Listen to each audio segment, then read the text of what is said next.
Hey, Glenn. Okay, so here's your assignment again, and here is presumably your contact sheet with available light, and then your contact sheet with just a little bit of available, and then the rest of it is with the lighting that you added.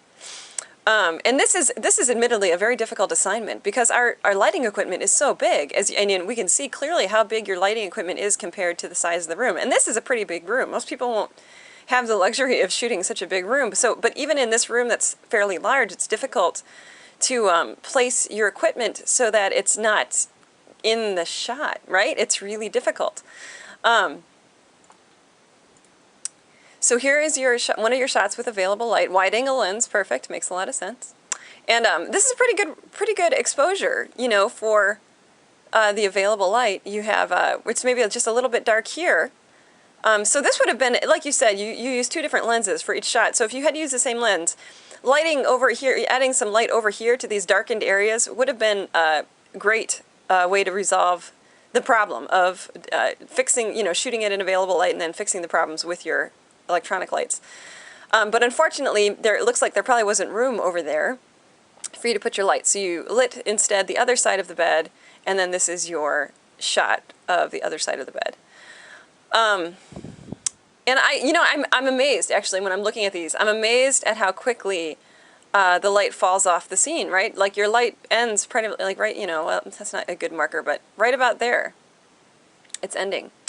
That's kind of interesting because I think what we would have needed then is this light aimed up more so that it's illuminating this back part, because then you have the light that's on the ground then would be lighting this, and maybe even like literally lay it down on the ground and get it off the tripod and put it lower on the ground so it's lighting this, and then get this one up higher and maybe even on a little bit of a boom so that it's spreading light into the back of the room over here. Because right now we have both lights focusing on this area, so this area is really well lit, but then the light falls off really quickly. And again, like I said, I'm giving you this advice knowing in my head how difficult it would be to actually pull that off, right? Because, you're dragging a boom into this little room and all of your weights and everything, and it's a struggle. I think lighting interiors is one of the most difficult things. I actually avoid it to the extent that I can in my practice because I find it so frustrating, because the second I have a room lit to where I think it looks attractive, then I can see like a stand in the shot or something, And I also find that like handheld slaves are really useful for this kind of problem. Of course, we're using continuous light here, so a slave is going to be useless for this class. But in the future, once you get into studio photography and you start using your strobes, you're going to find out that this problem is a lot easier to resolve with strobes and handheld slaves. Just much, much easier.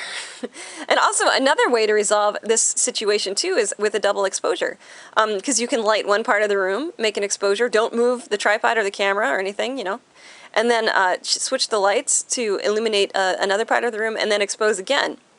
And then combine the two negatives or positives, digital positives in this case, to create an otherwise fully illuminated room. That would work too, but it's a lot of post-processing and not really what we want to see here, but it's just one way to resolve the situation. But again, your contact sheets are gorgeous. You have a lot of really nice angles here.